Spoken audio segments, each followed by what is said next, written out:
saya untuk mengungkapkan makalah ilmiah berjudul Konsep Dasar Auditing Syariah. Yang pertama itu definisi auditing. Dari segi etimologi, audit diartikan pemeriksaan pembukuan keuangan.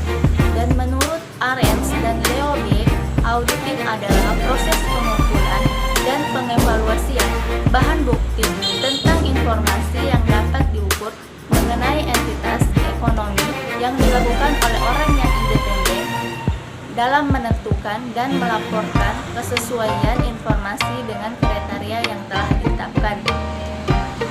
Dalam pelaksanaan audit, ada beberapa hal yang harus diperhatikan.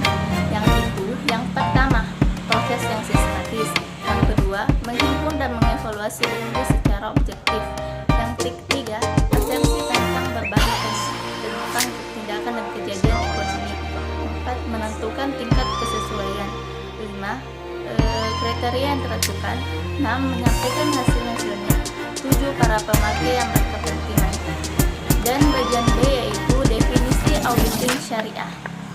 Audit syariah adalah laporan internal syariah yang bersifat independen atau bagian dari audit internal yang melakukan penelitian dan pengevaluasian melalui pendekatan audit aturan syariah, fatwa-fatwa, instruksi, dan sebagainya yang diterbitkan oleh IFI dan lembaga supervisi syariah. Menurut Syafi'i, auditing dalam Islam adalah yang pertama, proses menghitung, memeriksa dan memonitor atau proses sistematis. Yang kedua, tindakan seseorang atau pekerjaan duniawi atau amal ibadah lengkap dengan sesuai dengan syariah. Yang ketiga, untuk mendapat reward dari Allah Subhanahu wa taala di akhirat. Dan pembahasan ketiga adalah tujuan auditing syariah.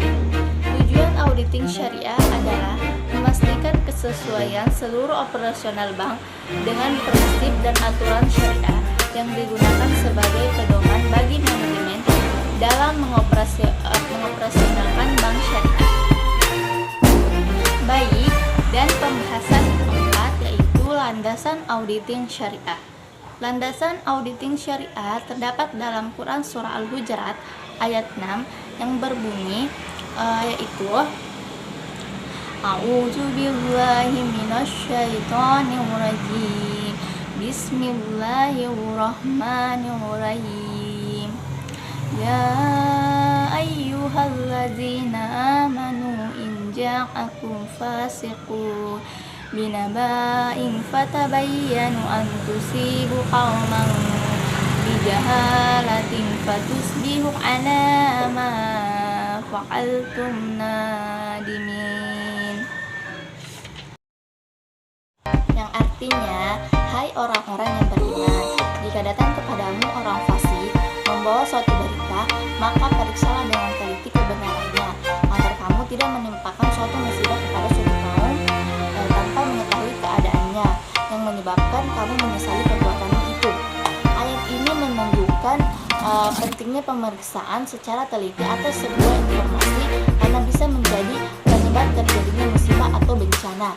Dalam konteks auditing syariah, pemeriksaan laporan keuangan dan informasi keuangan lainnya juga menjadi sangat penting karena keduanya dapat menjadi sumber krisis ekonomi jika tidak dikelola secara maksimal.